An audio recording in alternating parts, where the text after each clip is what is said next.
I want you to create a solution that's never existed before. That is the mandate of a jazz musician, and that is the mandate of an entrepreneur.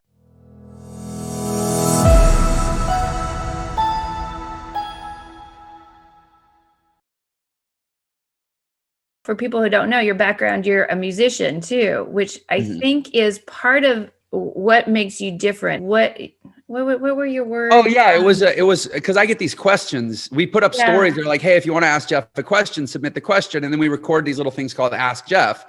And it was something like, how do you stand out in the market or something? Yeah. And my answer was effectively, you have to figure out like your what else factor. What else? That was it. The what else. So the musician thing, what else? But I know there's a lot of people that are drawn to you because of the musician side or the creative side, or they may think, hey, I'm a musician too. I'm a very fledgling singer. I'm finding that and I've said this before, is that entrepreneurialism is the most creative thing I have ever experienced. And maybe you're being able to marry those two things, because most creatives, like musicians, aren't going to say, well, I'm going to be an entrepreneur. And I don't know how many entrepreneurs say, well, I'm going to be a musician. But when they match, it's really beautiful. Well, it's funny because you're right. That's not, I think people that don't fully understand what it means to be a musician or a create, like I would say, not just a musician, but like I was a jazz musician and a composition major. So I created music, not only, sitting down with a staff, but I mean, on the fly when I was performing, I was improvising, I was creating music.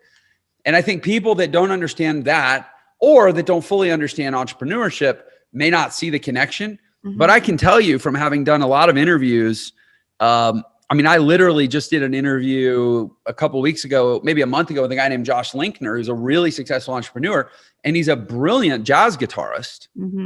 And in fact, we actually scheduled a time the other day to get together on Instagram Live or I think we got together on Zoom at 5 o'clock in the morning or something and had a little jam session. We figured out that Zoom has audio latency issues and you can't really jam together over Zoom, which is why we never published it. But anyway, my point is I've interviewed, so like Dan Henry, who's a pretty well-known internet marketer, who's kind of an authority in the course creation space. He was a guitar player.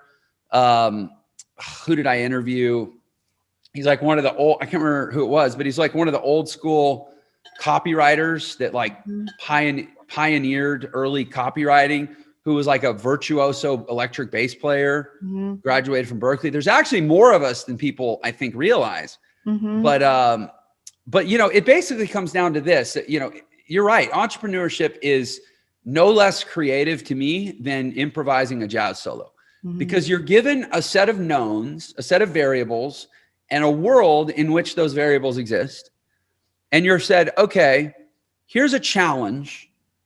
I want you to, using all the rules in which you have to operate, being in the world and of the world. And it's true in music too. I mean, there's 12 notes and there's 12 keys and there's harmonic relationships and there's other musicians playing in time, and you have to kind of honor those rules. I want you to create a solution that's never existed before. Yeah. That is the mandate of a jazz musician. And that is the mandate of an entrepreneur. And in order to do it in music, a lot of times, if you listen to jazz musicians, you'll hear them and they're soloing. You'll kind of, depending on where the mic is placed, you'll hear them vocalizing. They'll be like, even on a piano, they're